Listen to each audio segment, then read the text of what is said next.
Yan po guys, kakain na po kami ng tanghalian.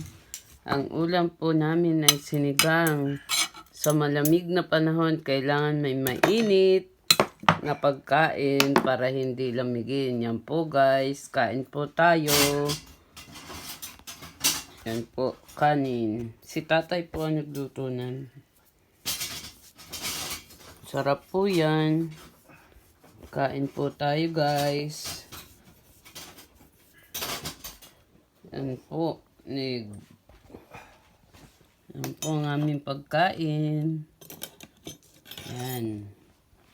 At mamaya po ang prutas, saging at orange. Ito po, Coco Jam, malapit na maubos. Yan po, guys, kain po tayo. Yan. Kain po tayo.